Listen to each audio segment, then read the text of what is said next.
दोस्तों संजय सिंह की बेइज्जती तो आपने बहुत देखी होगी। संजय सिंह की हालत ऐसी है कि इंटरव्यू हो या कोई दूसरा प्रवक्ता हो, भाजपा का प्रवक्ता हो, सब इंसल्ट करके चले जाते थे। लेकिन सबसे ज्यादा जो इंसल्ट करते थे वो थे सुधांशु त्रिवेदी और संबित पात्रा। संबित पात्रा के साथ वैसे तो कम डिबेट्स है, लेकिन जब भी डिबेट्स हुई है संजय सिंह ने मुंह की खाई है। संबित पात्रा के सामने संजय सिंह की बोलती बंद हो जाती है, सारी गर्मी उतर जाती है। तो आज मैं ऐसी डिबेट्स लाया हूँ जहाँ पे संजय सिंह की ब्रूटल इंसल्ट हो रही है, तो एंड तक जरूर देखना। जय हिंद। हमने जेल में डाला था उनको, जेल में डाला था उन देशद्रोहियों को, तो ये बोल रहे थे अच्छे बच्चों को जेल में डाल दिया। संविधान देशद्रोही साबित नहीं हुए हैं। कैसे होंगे? देशद्रोही साबित नहीं हुए, कोर्ट करेगा। अरे सुनिए, आपका आरोप है देशद्रोही होने का। सुनिए ना, पूछा जवाब। बिजली कैसे फ्री? सर मैं बता रहा हूँ, अभी फ्री कर रहा हूँ 200 यूनिट अभी बिजली फ्री कर रहा हूँ। सर मुझे गले को तो फ्री करिए, वो बताइए। अभी मेरे गले को फ्री करिए, जरा बोलने दीजिए। देखिए सुमित भाई ने एक सवाल पूछा, सुमित भाई ने कहा कि तो कोर्ट कहती है, बिल्कुल सही बात। सुमित भाई याद करिए वो मंजर 2013-14 का, रोज एक प्रेस कॉन्फ्रेंस होता था।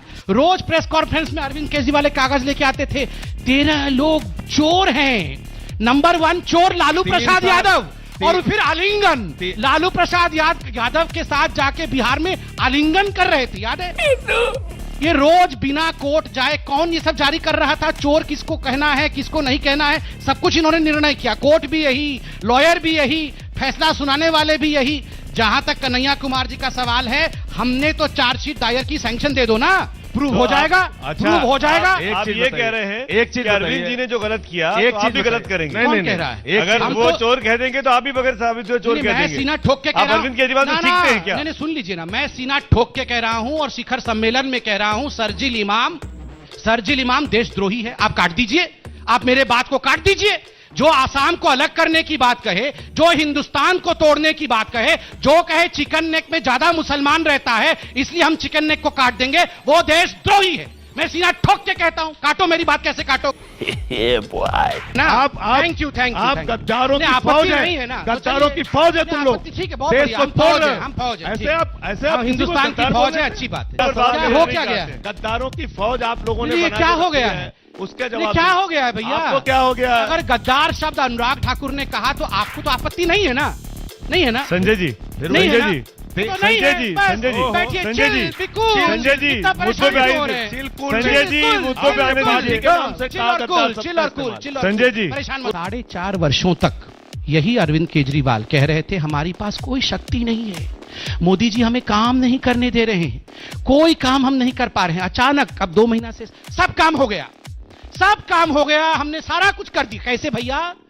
ये 4.5 वर्षों तक मोदी जी काम करने नहीं दे रहे थे, ये 3 महीने में सब काम हो गया। आप क्रोनोलॉजी समझ लीजिए।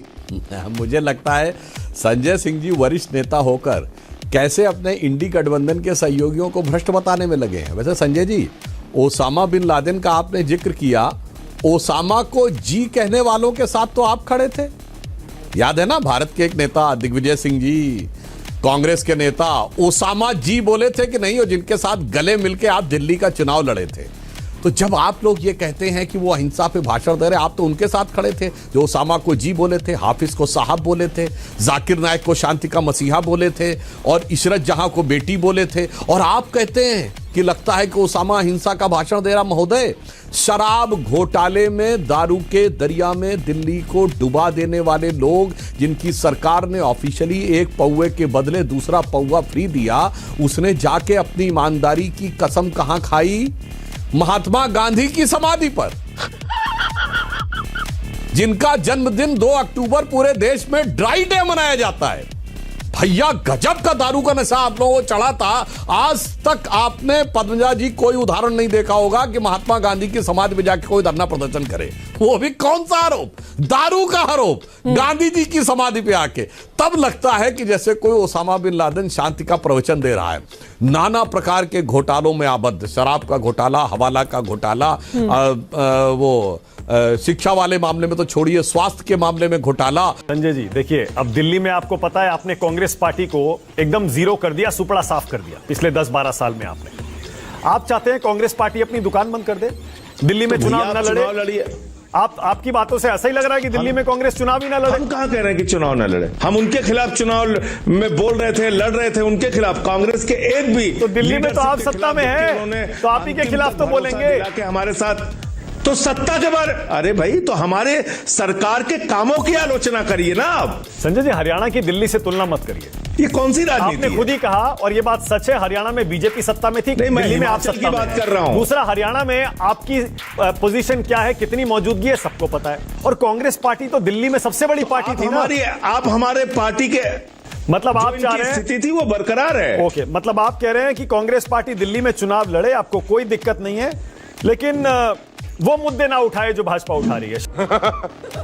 शराब घोटाले की बात ना करे, महिला सम्मान योजना की बात ना करे, उस पर सवाल ना उठाए। भाई मुद्दे तो उठाएगी पार्टी, अगर दमखम से चुनाव लड़ेगी तो ये मुद्दे उठाएगी। व्यक्तिगत आरोप प्रत्यारोप, लोग कह रहे हैं कि अगर सबको साथ लेकर के चले होते, इंडिया गठबंधन को हरियाणा में भी बना करके चले होते, तो शायद परिणाम कुछ और होते। कोई बातचीत ही बंद कर दी इन लोगों ने अचानक। किसने फोन उठाना बंद कर दिया संजय जी? खबरें ये, अब चलिए उन नामों की चर्चा, मेरे ख्याल से जो बात बीत गई उस पर करना, सेवा करेंगे। मैंने आपसे सर ये बात इसीलिए फोन वाली मैंने आपसे दोबारा पूछी, क्योंकि आपने जो कहा वही हम भी सुनते आए कि राहुल गांधी चाहते हैं कि भाई इंडिया गठबंधन इंटैक्ट रहे, साथ में अगर कोई दल है राज्य में उसको लेकर के चलना चाहिए। लेकिन अब जैसे सब लोग कह रहे हैं कि भाई पूरी तरीके से हुड्डा परिवार को आउटसोर्स था ये चुनाव, जो चाह रहे थे वो सीनियर हुड्डा साहब, जूनियर हुड्डा साहब वही तय कर रहे थे। तो ये फोन भी क्या वही नहीं उठ रहे थे? कांग्रेस की टॉप लीडरशिप, राहुल गांधी पर सवाल नहीं है कि वो चाहते थे अलायंस हो, लेकिन वो अलायंस करवा नहीं पाए, हुड्डा साहब को मनवा नहीं पाए, अपनी बात नहीं मनवा पाए, वो वहां के झगड़े नहीं निपटा पाए, ये उनकी जिम्मेदारी थी, बागियों को नहीं मना पाई पार्टी। ये रिफ्लेक्ट किस पे कर रहा है? राहुल गांधी जी पर नहीं तो और किस? मैं आपसे बड़ी विनम्रता से बात करना चाहता हूं कि इस समय जब सारी बातें शराब घोटाले पर हो रही है, अगर आपको किसी भाजपा के व्यक्ति ने फोन किया है तो संजय जी आप निश्चित रूप से आज डिबेट में उसका नंबर लेके आना चाहिए था, उसका नाम लेके आना चाहिए था। लाए होंगे, इस तरह जो मनीष सिसोदिया अपना क्रिमिनल माइंड दिखा रहे हैं, संजय जी लाए होंगे। ये आपराधिक दिमाग की उपज है। आज आपको इन सारी बातों को पीछे छोड़िए, वो तो सीबीआई इंक्वायरी हो रही है, जो होगा सो होगा।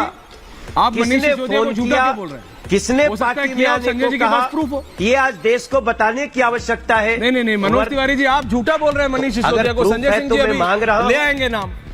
संजय सिंह जी बता दीजिए नाम। तो दिल्ली विधानसभा इलेक्शंस के बाद संजय सिंह हो या केजरीवाल हो या मनीष सिसोदिया हो, सब अंडरग्राउंड हो गए, सब भाग गए, पता नहीं कहाँ पे। पहले जिस तरह से सुबह शाम ये लोग पीसी करके और किसी पे भी कुछ भी मुंह खोल के आरोप लगा देते थे और फिर पतली गली से निकल जाते थे, अब ये सारी गर्मी जो है, सारा बुखार उतर चुका है। दिल्ली की जनता ने जिस तरह से फैसला किया, संजय सिंह के साथ साथ पूरी आम आदमी पार्टी एक्सपोज हो चुकी है और उन्हें लात मार के जनता ने भगा दिया है। अब इनके पास बोलने के लिए कुछ बचा नहीं है, इसलिए ये लोग अंडरग्राउंड हो गए हैं। तो वीडियो अगर आपको पसंद आई हो तो लाइक, कमेंट, शेयर जरूर करना।